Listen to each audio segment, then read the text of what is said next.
অন্তর্বর্তীকালীন সরকারের উপদেষ্টাদের সঙ্গে সহকারী হিসেবে শিক্ষার্থীদের মধ্য থেকে কাজের সুযোগ দেওয়া হবে বলে জানিয়েছেন বৈষম্য বিরোধী ছাত্র আন্দোলনের সমন্বয়ক এবং ডাক, টেলিযোগাযোগ ও তথ্য প্রযুক্তি মন্ত্রণালয়ের দায়িত্ব পাওয়া নাহিদ ইসলাম। শুক্রবার বিকেলে অন্তর্বর্তীকালীন সরকারের প্রথম বৈঠক শেষে সাংবাদিকদের সঙ্গে আলাপকালে তিনি এ কথা বলেন। নাহিদ বলেন, ছাত্র সমাজ দেশের একটি বড় শক্তি। নতুন সরকারের সঙ্গে তাদেরও কাজ করার সুযোগ দেওয়া উচিত। এ লক্ষ্যে উপদেষ্টাদের সঙ্গেও সহকারী উপদেষ্টা পদ সৃষ্টি করে শিক্ষার্থীদের কাজের সুযোগ তৈরি করা নিয়ে আলোচনা হচ্ছে। তিনি আরও বলেন, দেশে যে অগণতান্ত্রিক ও স্বৈরাচারী শাসন ব্যবস্থা ছিল, বড় বড় দলগুলো সেই স্বৈরাচারী ব্যবস্থা মোকাবেলা করতে ব্যর্থ হয়েছে।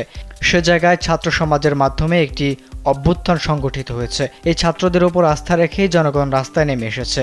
এখন ছাত্র সমাজে যেহেতু সরকার এবং রাষ্ট্রের সংস্কার নিয়ে কথা বলছে, আশা করব সাধারণ জনগণও এই ছাত্র সমাজের উপর আস্থা রাখবে। তিনি আরো বলেন, উপদেষ্টা প্যানেলে অভিজ্ঞ ও দক্ষ ব্যক্তিদের মনোনীত করা হয়েছে এবং ছাত্রদের পক্ষ থেকে 2 জন উপদেষ্টা মনোনীত করা হয়েছে। এখন উপদেষ্টাদের সঙ্গে সহকারী হিসেবে ছাত্ররা কাজ করার সুযোগ পাবে।